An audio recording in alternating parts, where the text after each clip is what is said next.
Hello everyone, welcome to my YouTube channel. आज हम आपको रिमाइंडर थ्योरम के बारे में बताने जा रहे हैं जो बहुत सारे कॉम्पिटिटिव एग्जाम में इससे क्वेश्चन आते हैं। अब देखते होंगे सिंप्लीफिकेशन हो या अप्रोक्सीमेशन हो, इस सभी में इससे क्वेश्चन अच्छे खासे एक या दो रहते ही रहते हैं। चलिए हम इसे विदिन 10 सेकेंड के अंदर कैसे करेंगे जानने की कोशिश करते हैं, वो भी सिर्फ एग्जाम्पल के थ्रू। देखिए यहाँ 15/6 है। अगर हम 15 में 6 से भाग देते हैं तो 6 त्रिका 18, मतलब प्लस 3 हमें रिमाइंडर आएगा, या 6 दूना अगर से तो यहाँ पे हमें माइनस का 3 हमारा रिमाइंडर बचता है, या फिर +3 या -3 होगा। चलिए एक और एग्जांपल हम ले लेते हैं। जैसे 22 में अगर हम से अगर लगाते हैं तो 7 त्रिका 21, मतलब 21 अगर लगाएंगे तो कितना होगा, 1 यहाँ पे रिमाइंडर बचेगा।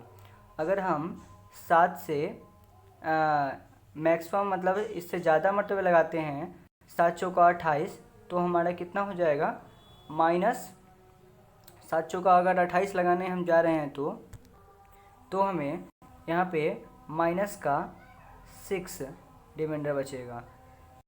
+1 हो सकता है या -6। आप जानते हैं कि रिमाइंडर जो होता है वो माइनस में नहीं होता है, रिमाइंडर ऑलवेज होता है। सेम चलिए हम दूसरे कुछ एग्जांपल को लेते हैं।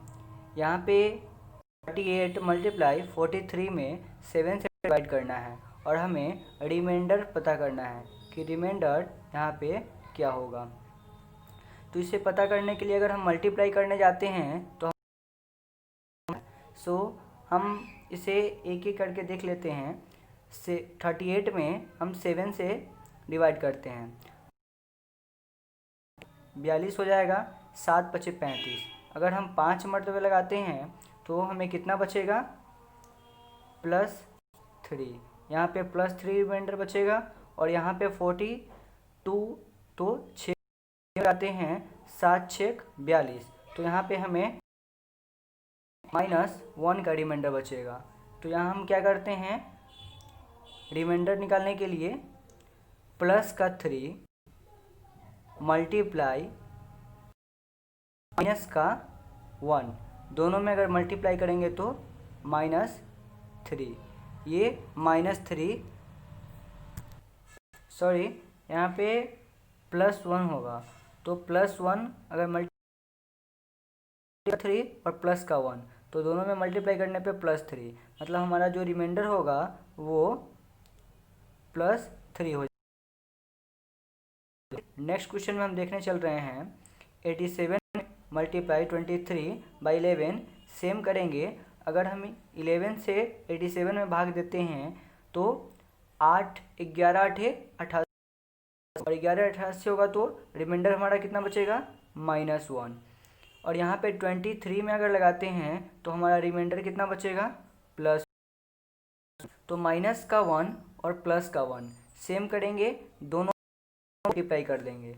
तो माइनस का 1 मल्टीप्लाई प्लस का 1, दोनों को मल्टीप्लाई करेंगे तो आ जाएगा -1। हम सभी जानते हैं कि जो रिमाइंडर होता है वो माइनस में कभी भी नहीं होता है, इसलिए हम तो ये नीचे वाला है डिनोमिनेटर, इसमें से हम ये जो माइनस में आया उसे हम घटा देंगे। तो 11 -1 = जो आंसर आया वो 10, यही क्या हो गया, हमारा रिमाइंडर हो गया। सो नेक्स्ट हम आगे देखते हैं, कुछ एग्जांपल और लेके हम समझने की कोशिश करते हैं। यहाँ पे 39⁴² दिया है और डिवाइड करना है 10 से, और हमें निकालना क्या है, रिमाइंडर निकालना है। आप सभी देख रहे हैं हम सभी में रिमाइंडर निकालने की कोशिश कर रहे हैं। मैं इसमें सिर्फ आपको रिमाइंडर निकालना ही बताऊंगा, सो आप देखेंगे और थोड़ा अच्छे से देखेंगे। ये आप देख पाएंगे, ऐसे तो मैं एग्जांपल के थ्रू आपको बता रहा हूँ, 10 सेकंड, लेकिन आप 10 सेकंड के अंदर ही 5 अंडर 10 सेकंड में 5 सेकंड 6 सेकंड में ही आप कर पाएंगे। सो देखिए यहाँ पे 39 10 से हमें पावर को कुछ नहीं करना है, पावर को इग्नोर करना है। सिंपली हम देख क्या रहे हैं कि 39 को हम 10 से डिवाइड करेंगे तो कितना हमारा रिमाइंडर आएगा, माइनस का 1, क्योंकि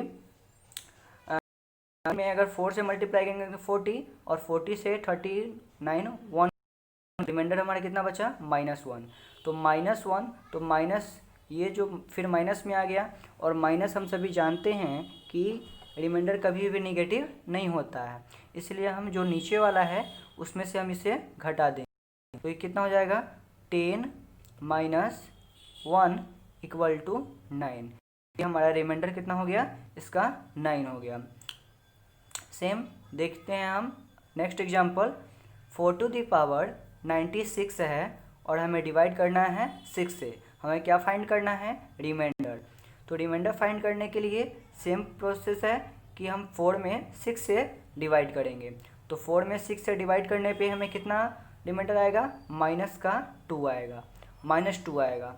ये यहाँ पे मैं आपको लिख रहा हूँ -2।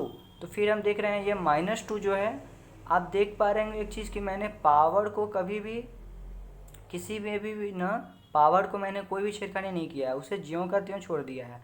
सो सिर्फ देखिए -2 आ गया। अब हम नीचे वाले में से क्या करेंगे, हम 6 में से -2 को घटा देंगे तो कितना बच जाएगा, 4। यानी इसका रिमाइंडर देखते हैं हम नेक्स्ट एग्जांपल में।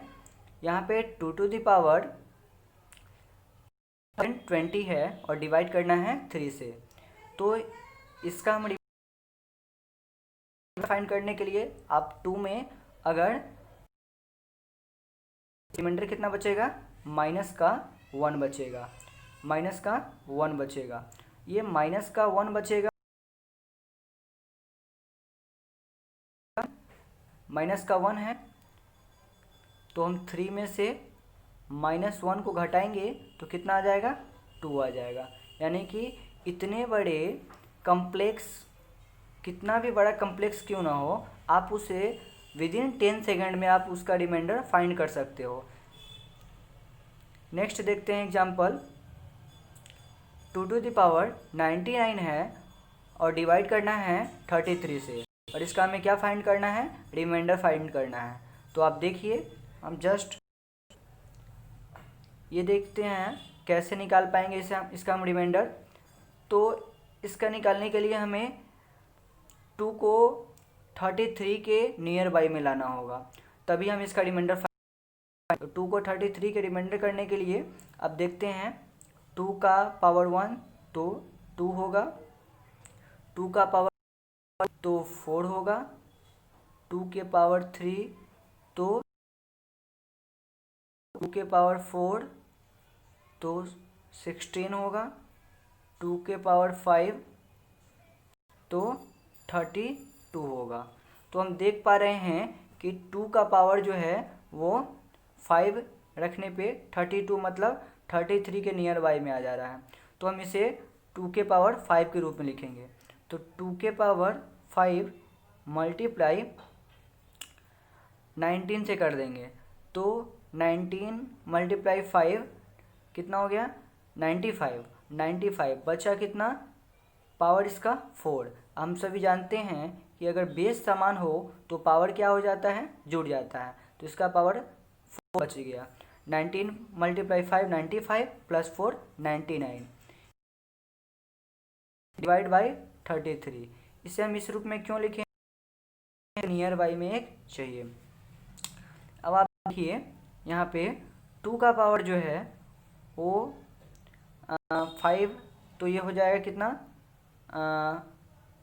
32 और पावर 19 मल्टीप्लाई 2 के पावर 4 है तो 2 के पावर 4 मतलब 16 हो गया और डिवाइड 33। अब 33 में तो इसका रिमाइंडर कितना हो जाएगा, -1 हो जाएगा रिमाइंडर, -1। और ये प्लस का, ये रिमाइंडर ही है, ये प्लस का क्या है, रिमाइंडर है। तो इसको मल्टीप्लाई कर देंगे 16 से, प्लस का 16 से, तो कितना हो जाएगा -16। चूँकि ये फिर से माइनस में आ रहा है और हम सभी जानते हैं कि कभी भी रिमाइंडर माइनस में नहीं होता है, इसलिए हम 33 में से -16 को घटा देंगे और घटने के बाद जो भी हमारा आंसर आएगा वही क्या होगा, हमारा रिमाइंडर होगा। तो 33 में से माइनस अगर 16 को घटाते हैं तो 17 यही रिमाइंडर हो जाएगा। तो आपने देखा कि किस तरह हमने आपको सिर्फ एग्जाम्पल के थ्रू हमने आपको, आप इसे विदिन 10 सेकेंड के अंदर ही इसे आप को किसी भी सिंप्लीफिकेशन या अप्रोक्सीमेशन वाले क्वेश्चन में से सिर्फ बना सकते हैं। किसी भी एग्जाम्पल में को देख लीजिएगा, अगर आपको समझ में नहीं आ पाएगा तो फिर से दोबारा इस वीडियो को देख लेंगे। ठीक है, थैंक यू सो मच।